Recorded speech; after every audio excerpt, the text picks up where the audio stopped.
For our feature address this morning, Navigating Malaysia's Economic Transition in a Post-COVID World, we are honoured to have with us Yang Berbahagia Tan Sri Nur Shamsiah Mohd Yunus, Governor of Bank Negara Malaysia. To introduce her, please welcome Faridah Bakar Ali, Chief Financial Officer, Khazanah. Bismillahirrahmanirrahim, ladies and gentlemen.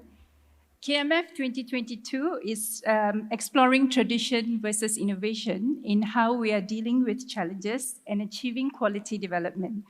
As we steer through this perfect storm, never has it been more important for any country, indeed Malaysia too, to have capable and independent institutions led by experienced technocrats.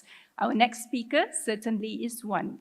She is no stranger to facing challenging situations and played a key role in steering Malaysia through the Asian financial crisis. Her extensive experience in curating and implementing policies and regulations were crucial to underpin a stable and credible financial system within Malaysia. She has led and served in various functions in Malaysia's central bank, including formulating and implementing the Financial Sector Master Plan and Financial Sector Blueprint over the last 2 decades. She had a spell with IMF and was appointed Governor of Bank Negara in July 2018. That year, of course, was a year of significant events in Malaysia. As Governor, she is upbeat about Malaysia's economic recovery, is very focused on inflation control, and places strong emphasis on combating financial crime and cybercrime. Here to share her views on how to achieve an inclusive and sustainable Malaysian economic growth given the present-day crisis of viruses, inflation, and fractious geopolitics, please join me in welcoming the Governor of Bank Negara Malaysia, Tan Sri Nur Shamsiah Mohd Yunus.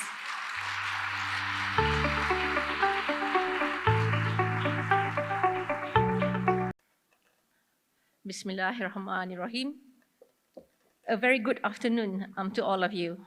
I would like to thank Khazanah for inviting me to speak at this forum. So this morning, I will be pleased to share with you what we in Bank Negara Malaysia are seeing in the economy today and what we believe is needed to secure our future. For a good part of the past 3 years, the world has been grappling with managing not only a health crisis, but an economic crisis. Actions were taken to protect both lives and support people's livelihoods. Following the warp speed effort to vaccinate the country last year, containment measures were soon lifted and borders reopened. Today, the economy is no longer in a crisis and Malaysia's economic recovery is well underway. A number of key indicators support this. First, the Malaysian economy is showing positive growth momentum. This year, growth is expected to be strong. The reopening of international borders has and continues to lift tourism-related sectors. This will have significant spillovers to the rest of the economy, given the importance of the services subsectors. Also, investment activity and prospects continue to be supported by the realization of multi-year projects. Similarly, Malaysia's exports have been recording double-digit growth since the start of 2021, and the order books of our exporters remain healthy. These positive developments will continue to support for growth in 2023. Second, the labour market has also shown strength. Wages in both the manufacturing and services sectors have been increasing since the start of the year at around 5% and 7% respectively. Unemployment is now less than 4% and income prospects remain positive. Third, in spite of global inflationary pressures, inflation remains well anchored. Headline inflation has averaged 3.1% year to date. It is largely supply-driven, but we have also seen stronger demand with the reopening of the economy. That said, we project that inflation will peak in the third quarter this year. In addition, the extent of upward pressures to inflation will remain partly contained by existing price controls and the prevailing spare capacity in the economy. No doubt, the outlook next year will be more challenging due to a confluence of factors: rising geopolitical tensions and conflict, global inflationary pressures, and extremely volatile financial markets. All this will lead to slower growth next year, and all this at a time when we thought that the pandemic was in the rear-view mirror. Ladies and gentlemen, while acknowledging the challenging external environment, there is reason to be optimistic. Let me emphasize, the Malaysian economy is not in a crisis. The fundamentals of our economy and the financial system are strong, and the preemptive policy measures taken will help us weather this storm. These are important facts on the economy, and as Malaysians, it is important that we act in a manner that does not jeopardize the recovery and the confidence of investors, which in turn can create a negative self-fulfilling cycle. It is instructive to compare what we are going through against past crises. For this, allow me to highlight some observations contrasting where we are today against the recent pandemic and the Asian financial crisis.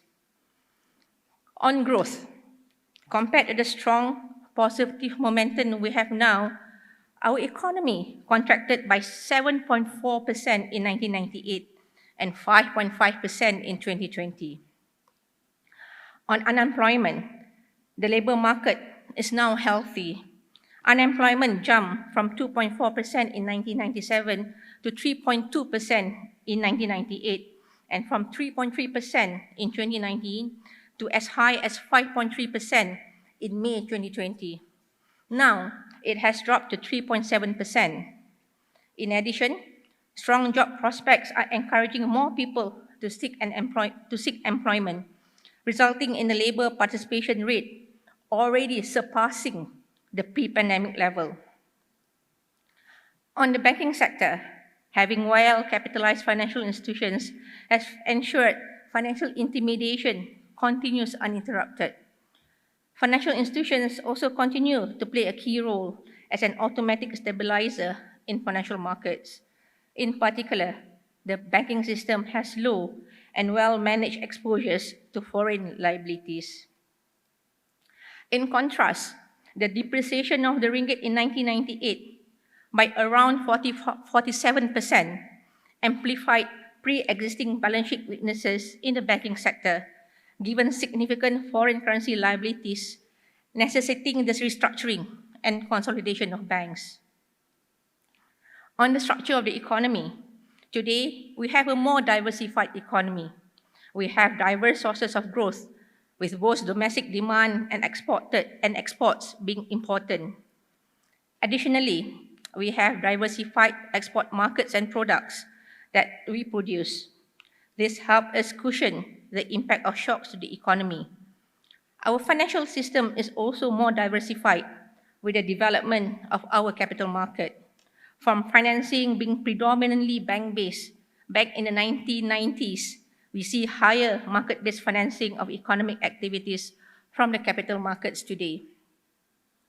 Ladies and gentlemen, the Malaysian economy is clearly on a stronger footing today. Given this, the Monetary Policy Committee, or MPC, decided to recalibrate the level of monetary accommodation, gradually adjusting the overnight policy rate, or OPR, in May, July, and September this year. At the current level, the OPR continues to be accommodative and supportive of economic growth. During the pandemic, the OPR reached a record low of 1.75%. Amid lockdowns and border closures, this was necessary to support the economy. The economy was in ICU, and so intensive treatment was needed then. The economy is now back on a strong footing, and the level of unprecedented support is no longer necessary nor desirable. It is important for us to remember that there is a cost for keeping rates too low for too long. As we have clearly seen in other countries, this leads to distortions, imbalances, fuels inflationary pressures, and weakens their currencies. Given the highly dynamic operating environment, the MPC, in formulating monetary policy, continues to carefully assess evolving conditions and their implications on the overall outlook to domestic inflation and growth. This is reflected in our mandate, where Bank Negara is entrusted to promote monetary stability and financial stability conducive to the sustainable growth of the Malaysian economy. Hence, the MPC is not constrained by a predetermined path for the OPR. Adjustments to the OPR by the MPC will be done in a gradual and measured manner. Being preemptive, as we have been, allows us the room to calibrate monetary policy in a more measured manner. This is especially important in this highly uncertain and volatile operating environment. Abrupt actions by policymakers and authorities can have outsized impact on markets and the economy. This will undermine not only the effectiveness of the policy itself, but also the credibility of authorities and market confidence. Indeed, having well-coordinated policies will not only help us ride out current storms, but also lay the ground for our economy to emerge stronger and more resilient. The market turbulence we saw last week in the UK is an example of why this is so important. Effective coordination of monetary and fiscal policy is important to contain demand pressures and manage market confidence. Ladies and gentlemen, it will be remiss on my part not to speak about the ringgit. Since January this year, we have seen the ringgit depreciating by more than 9% against the US dollar. But on this, we need to be clear that the strength of the dollar is a global phenomenon, not just a Malaysian one. In fact, the US dollar is now at a two-decade high due to aggressive tightening of monetary policy for the Fed Reserve, which increased its policy rate by 300 basis points this year. Risk-off sentiments arising from geopolitical conflict and a moderating global growth outlook have further increased demand for dollar assets. Like most countries in the world and around the region, the ringgit has not been spared. The currencies of other major economies have also depreciated against the US dollar. If we look at how the ringgit has fared against other currencies of our trading partners, it has appreciated against some and depreciated against others.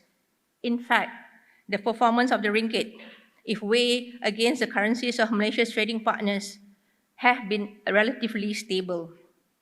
This underlines the point that we are in an environment of US dollar strength.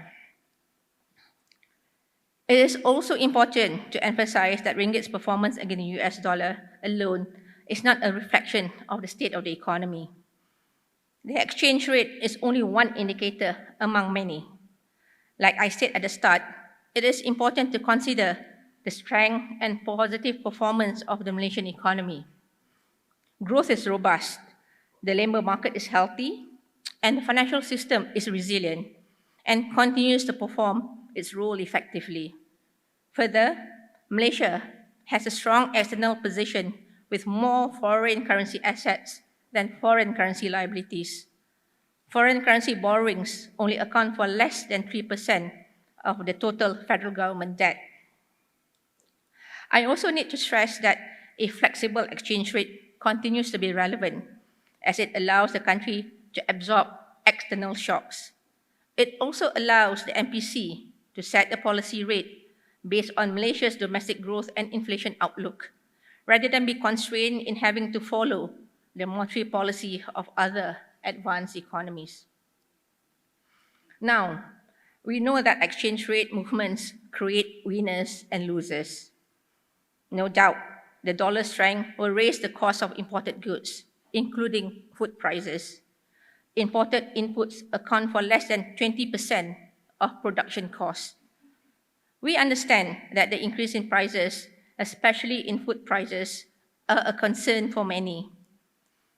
And although the exchange rate impact to inflation is not one-to-one, it partly contributes to the rising cost of living as higher commodity prices and supply disruptions affect domestic prices.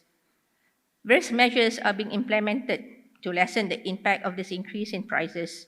This includes social assistance, stabilization of prices, and access to discounted necessity goods. On the other hand, ringgit depreciation is also expected to benefit export-oriented sectors, which employ more than 30% of the Malaysian labour force. In fact, Malaysia's exports have increased by 30% this year, supported by several factors, including exchange rate valuation gains. The acceleration in export growth has, to some extent, contributed to higher job creation and increase in wages. This shows that it is important that we have a diversified economy that helps to mitigate external shocks.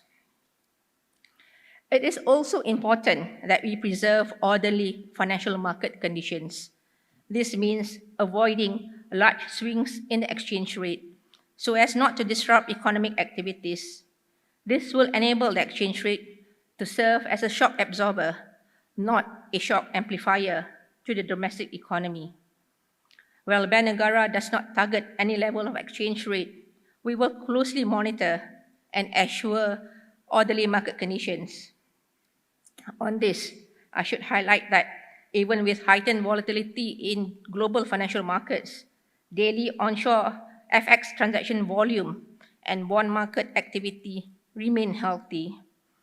Reforms to deepen the domestic bond market have helped to strengthen the fundamentals of the economy by enabling businesses to meet their funding needs more effectively.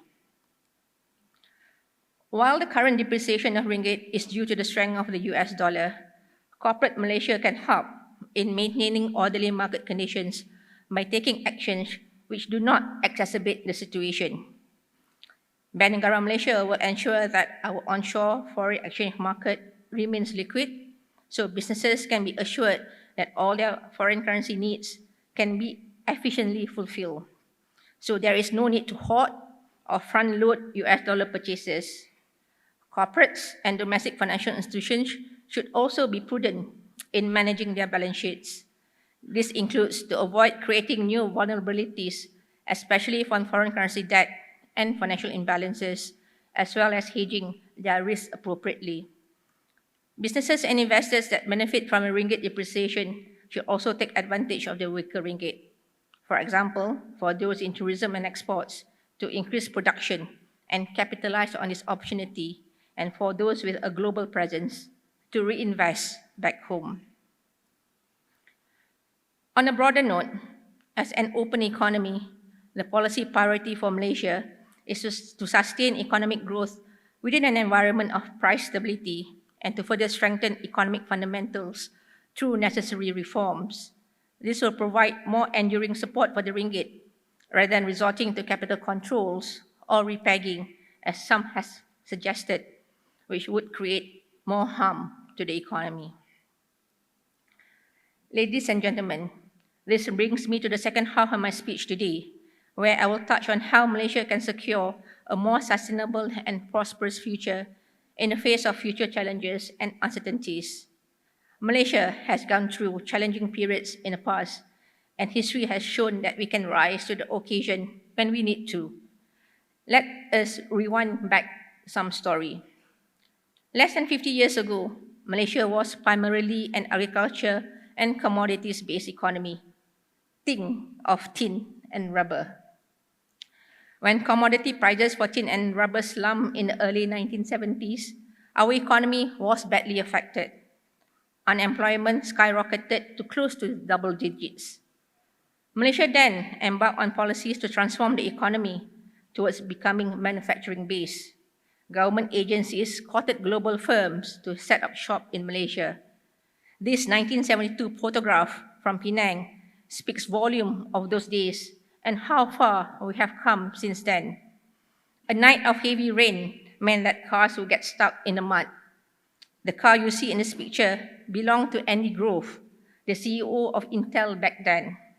Intel, along with 8 other leading E&E companies, had visited Penang to take up government's invitation to plant roots on Malaysian soil. Fast forward to today, Malaysia has established itself as a bustling hub for Malaysia's E&E manufacturing industry, playing an important role in the global supply chain.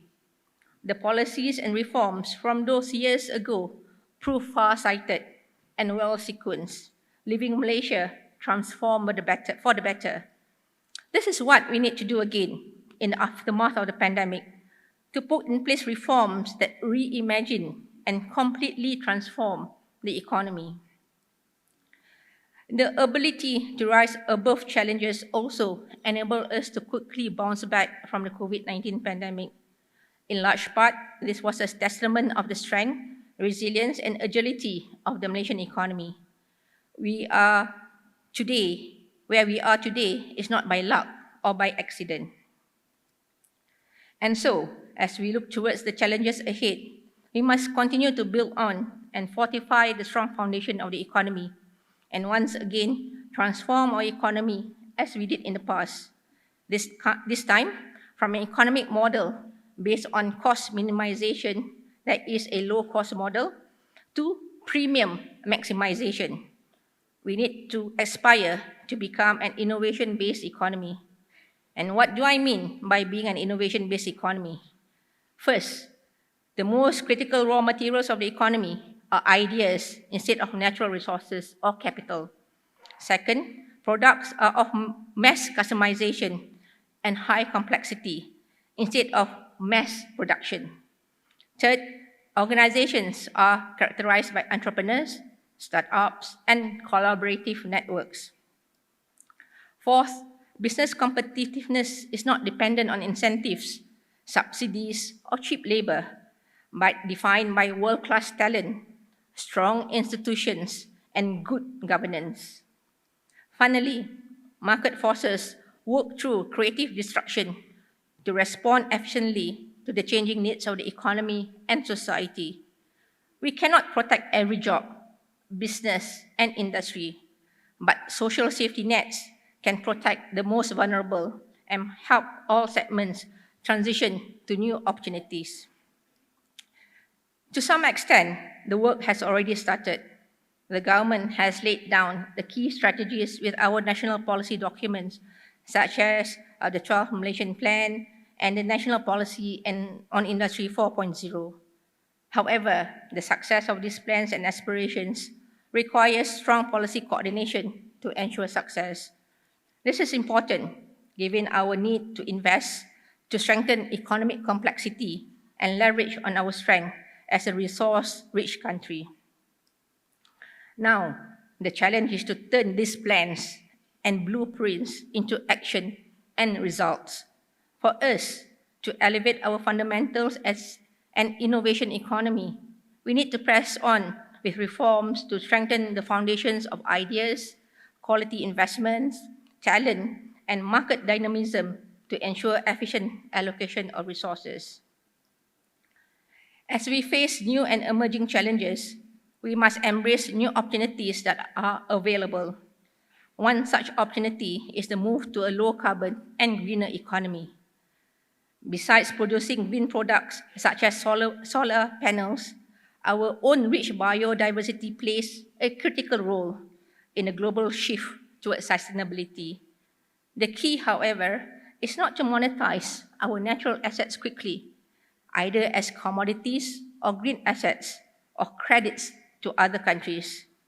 Instead, we must look to develop and cultivate our own green industries and services so that we can secure Malaysia's economic future in the long run. Speaking of reforms to secure our future, it is also fitting for me to talk about the financial sector and its role in supporting the economic aspirations that I have just highlighted. Indeed, this was at the top of our minds when we developed the financial sector blueprint, which we published in January. The blueprint set out 5 key priorities for the financial sector. Briefly, they are: first, to foster a vibrant funding ecosystem that supports Malaysia's economic transformation. Second, to elevate the financial well-being of households and businesses. Third, to advance utilization of the financial sector while managing associated risks. Fourth, to position the financial system to facilitate an orderly transition to a greener economy. And fifth, to advance value-based finance through Islamic finance leadership. These aspirations paint a picture of a dynamic and vibrant future. This is indeed what we hope and strive for. We ought to be excited about the prospects and possibilities of the future, but we must ensure it is built upon a bedrock of resilience so that whatever progress we secure is not short-lived. For the financial sector, decades of continuous effort to strengthen the financial system, be it to build buffers or to implement measures to deepen and develop our financial sector, has been crucial to ensure that it can support economic growth.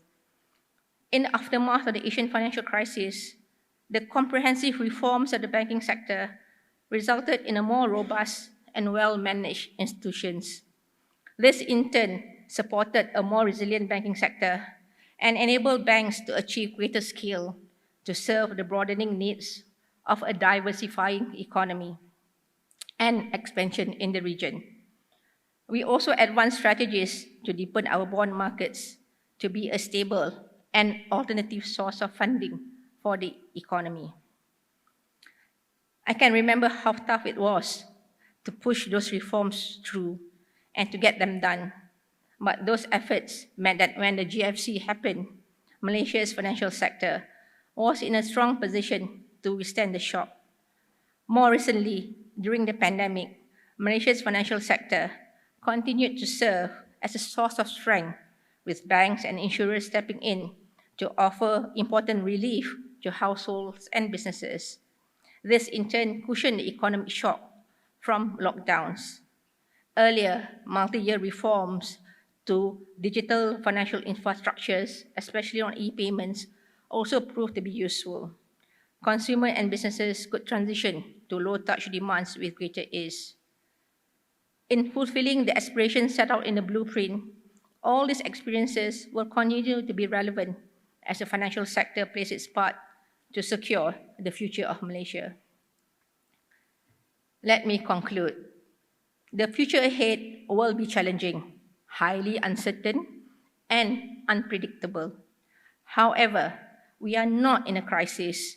Our growth trajectory remains positive, and we should remain confident about the future. The next 1 or 2 years will present a crucial window for Malaysia to be taking bold steps forward. As a country, we must now focus on strengthening our economic fundamentals, resilience, and flexibility. Our neighbors within the region are actively pressing on with reform measures. We run the risk of being left behind if we do not act now. I am confident that we, as a nation, can achieve this. We put our minds and, importantly, act together. History is instructive. We have time and time again done what is necessary to transform ourselves to reach for greater heights. I am certain that this time is no different. Thank you very much for your kind attention.